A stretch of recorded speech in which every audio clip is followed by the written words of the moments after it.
Señor. Quiero leer el libro de Génesis, capítulo número 22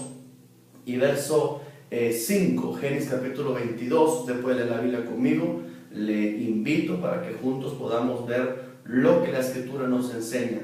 Génesis capítulo 22 y versículo 5, el verso 6 dice: entonces Abraham dijo a sus siervos: esperad aquí con el asno, y yo y el muchacho iremos hasta allá, adoraremos y volveremos a vosotros.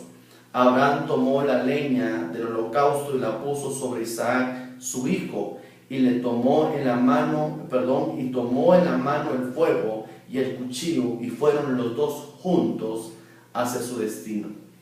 Usted recordará que en este pasaje nos está hablando de una entrega que Abraham tuvo que hacer de su hijo, el que más amaba, y cómo el Señor se le apareció en visión diciéndole: Abraham, dame a tu hijo, al que tú amas, no al hijo de la esclava, sino al hijo de la promesa. Entrégame a tu hijo. Y yo veo aquí una actitud del padre de la fe. Nos está enseñando la actitud correcta, ya que en este versículo podemos notar nosotros, amado hermano, que Abraham es muy claro cuando dice: vamos a ir, quédense todos los demás, y el muchacho y yo iremos y adoraremos. Número uno, déjenme resaltarle que no todas las personas, que no la multitud, que no el montón de gente iba a subir a adorar a Dios. En otras palabras, no son las multitudes necesariamente las que suben a adorar a Dios. Son pocos, son escogidos, son fieles los que realmente suben delante de la presencia del Señor a entregar su adoración. Por eso vuelvo a recalcar lo que decía en el programa anterior: es una gran multitud la que va a quedarse en la gran tribulación, porque no fueron adoradores conforme al corazón de Dios, sino únicamente fueron cristianos de nombre o de apariencia, pero jamás entregaron su vida en pasión por el Señor. Y aquí veo yo que Abraham se para y dice: quédense ustedes hasta aquí. Y nosotros en la Escritura entendemos que hay tres niveles importantes en cuanto a la comunión con Dios, o tres lugares que se le conoce como el atrio, el lugar santo y el lugar santísimo. Y la Biblia menciona tres grupos de personas que de alguna manera profesan el buscar a Dios, y uno de ellos es las multitudes. Dice la Biblia que habían grandes multitudes que seguían al Señor, pero dentro de esas multitudes había un grupo más pequeño, que fue aquellos que el Señor había apartado de la multitud. Entre toda la multitud había escogido a algunos como discípulos, como siervos, y los había separado de la multitud para que le siguieran un poco más de cerca. Y dentro de esos 12 apóstoles, que son los que conocemos como los 12 apóstoles del Cordero, todavía había un grupo más pequeño, que era un grupo más selecto, más escogido, que es a los que el Señor les decía: vayamos y subamos al monte. Acompáñenme al monte, por ejemplo, el monte de la Transfiguración, donde solamente un par de hermanos prácticamente subieron con el Señor para reconocer que el Señor se podía transformar y ver la gloria del Señor. Pero si notamos acá, entonces tenemos un grupo de la multitud, y de la multitud a un grupo de 12 apóstoles, y de 12 apóstoles a un grupo de 3, un grupo más reducido. Por lo que yo veo acá, que aquí se ve una figura, una sombra muy importante. Abraham deja la multitud para quedarse él y el muchacho para poder adorar a Dios. Por eso yo puedo ver que la mayor parte de cristiandad no conoce lo que es adoración, no ha logrado comprender el significado de adorar. Sube a la alabanza, se goza, mucho cristiano danza, se regocija en la presencia del Señor en el momento de la alabanza, de júbilo, pero son pocos los que entran al lugar donde se va a adorar a Dios. ¿Por qué? Porque debe haber una actitud diferente en la multitud, debe haber una actitud distinta a todos aquellos que siguen al Señor. ¿Y cuál es la actitud que tiene que tener la gente que va a entrar a la adoración? Lo que yo veo aquí en Abraham es que Abraham estuvo dispuesto a entregarle algo a Dios, a darle una ofrenda. Pero óigame, amado hermano, haberle dado a Abraham, a Dios, una ofrenda en dinero hubiera sido muy fácil, hermano, porque hoy en día se habla tanto de ofrendar, se enfatiza mucho sobre la ofrenda, pero la ofrenda que se anda predicando constantemente por medio de comunicación incluso es una ofrenda material donde la gente se le enseña a dar, pero no a dar su vida, sino a dar su dinero. Y no es que esté mal el ofrendar económicamente, no es que Dios no reciba la ofrenda material, entendemos que es una semilla también, pero aquí Dios no le está pidiendo a Abraham que le diera un diezmo que él había diezmado anteriormente, tampoco le está pidiendo Dios a Abraham una ofrenda económica, no, le está pidiendo una ofrenda que era muy difícil de entregar porque era al hijo de la promesa que Dios le había prometido que le daría como descendencia. Entonces eso quiere decir que los que son adoradores deben de tener una actitud como la actitud de Abraham. ¿Cuál es esa actitud que tuvo Abraham? Darle de corazón al Señor lo que el Señor le había dado en su tiempo, porque Dios no va a pedir nada que no te haya entregado. Ahora aquí la pregunta que tenemos que hacernos, amados hermanos y amigo que me escuchas en esta oportunidad,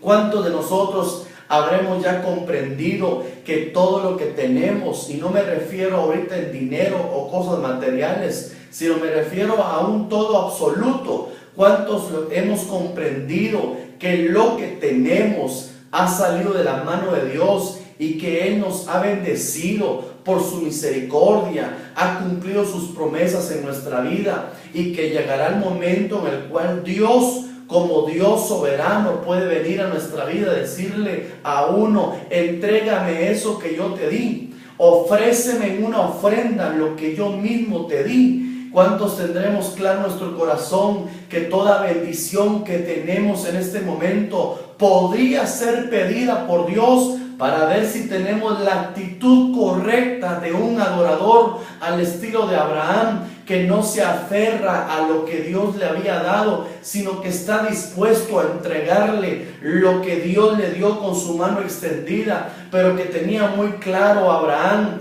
que al final de cuentas lo más grande que él tenía no era su hijo, sino lo más grande que él tenía realmente era la presencia del Señor, era que Dios estaba con él. Pero una actitud que yo veo de Abraham en cuanto a la adoración es que él declara: vamos a ir a adorar, pero le dice a la gente que estaba ahí, más adelante le dice: iremos y adoraremos, pero óigame, una palabra muy pequeña pero tan importante: volveremos. Eso significa que Abraham tenía la certeza en su corazón que al final de la adoración, al final de entregarle al Padre lo que él más amaba, Dios habría de hacer un milagro restituyéndole lo que él iba a ofrendar. En otras palabras, Abraham no estaba ofrendando, perdóneme lo que tengo que decirle, pero Abraham no estaba ofrendando 100 quetzales esperando recibir 1000 quetzales como se predica hoy en día, sino que Abraham estaba dispuesto a ir al altar y ofrendar con todo su corazón a su propio hijo, que él amaba con todo su corazón, y él creía que Dios era poderoso para hacer un milagro en su vida y restituirle de alguna manera lo que él había ofrendado, no porque su corazón era mezquino, sino porque él recordaba la promesa de Dios cuando le dijo: en ese hijo, en el hijo de la promesa, te daré herencia y tú serás padre de la multitud. Él no se puso a pensar: pero ¿cómo Dios va a cumplir su promesa en mi vida si ahora voy a ofrendar a mi hijo? Y si él muere en el altar, ¿cómo va a ser Dios para cumplirme lo que me dijo en cuanto a mi hijo si lo voy a tener que ofrendar? Sino que él en fe, por eso es el padre de la fe, dijo: voy a ir a adorar a Dios y le voy a entregar lo que Dios me dio, pero yo estoy seguro que Dios tiene un plan perfecto y que después de esta situación el Señor va a hacer un milagro, va a haber algo sobrenatural a favor de mi vida. Yo me quiero detener en este instante para decirte, amigo y hermano que me estás escuchando, ¿no será que el Señor ya te está pidiendo o te pidió lo que Él te había dado, la bendición que te había proveído, quizás el trabajo que Dios te dio, quizás el esposo que Dios te dio, quizás la esposa que Él te dio, quizás el hijo que te dio, quizás, qué sé yo, no tengo idea de decirte, quizás cualquier cosa que salió de la mano del Señor y que te lo dio para bendecirte, pero que ahora está viendo si eres un adorador de verdad, dándole al Señor lo que Él te pide, pero teniendo la fe en tu corazón que si Dios te lo dio una vez, te lo puede devolver, te lo puede restituir. En otras palabras, una actitud de un adorador es que puede entregarle a Dios lo que Dios le entregó, pero que cree en su corazón que no está perdida su ofrenda, que no está tirada al abandono, sino que poderoso es Dios para poder cumplir su propósito, aun cuando Él te está pidiendo algo que quizás para ti es muy importante, pero que Dios tiene el control de lo que te está pidiendo y que Dios de alguna manera u otra te va a devolver lo que tú ofrendaste, pero ahora te lo va a devolver después de haberle conocido a Dios en otra dimensión como Jehová Jireh. En otras palabras, Dios se había manifestado en Abraham como un Dios sanador, porque había sanado la matriz estéril de Sara y le había dado la oportunidad de quedar esperando un hijo. Pero ahora Dios le estaba diciendo, ahora conóceme como un Dios sobrenatural que te puede restituir, pero no solamente como eso, sino conóceme como Jehová Jireh. Por eso Él dijo, vamos a conocer a Jehová Jireh cuando su hijo le preguntó, ¿dónde está el cordero, padre? ¿Dónde está el cordero para el sacrificio? Y Abraham dijo, Jehová se proveerá, Jehová Jireh. En otras palabras, Dios está esperando de la actitud de un adorador, que cuando Dios te venga a pedir quizás lo único que tienes o lo que más amas, estés dispuesto a ofrendárselo, creyéndole a Dios que Dios puede venir y restituirte después de un tiempo o de ver la actitud de tu corazón, restituirte lo que tú le entregaste. Yo no sé, en este momento quizás tú estás en una circunstancia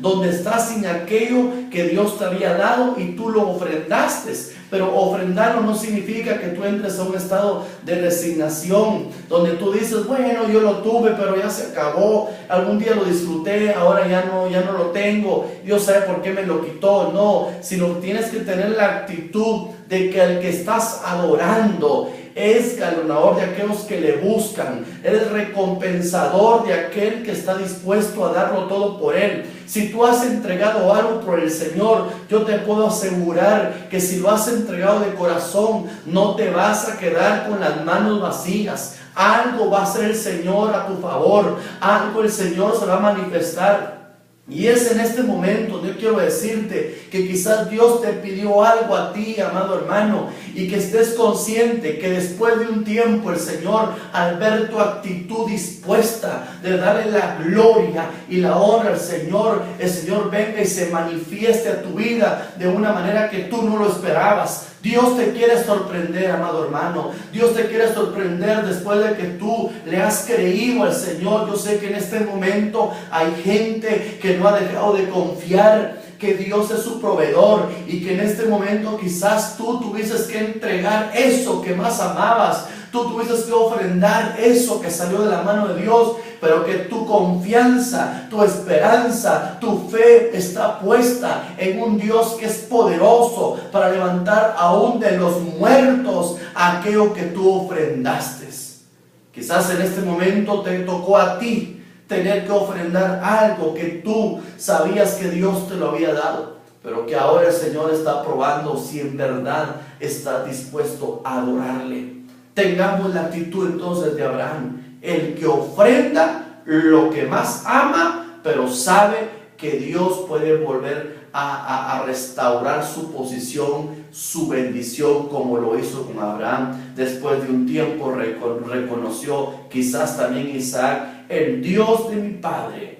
me pidió a mí como una ofrenda, pero ahora estoy vivo por la fe de mi padre Abraham, que sin dudar entregó lo que amaba, y el Señor les entregó un cordero para suplirle, y él no muriera, sino regresara con vida. Así que la palabra profética se cumplió cuando Abraham dijo, espérenme aquí porque vamos a subir a adorar con mi hijo y vamos a volver después después volveremos. Óigame, después de que tú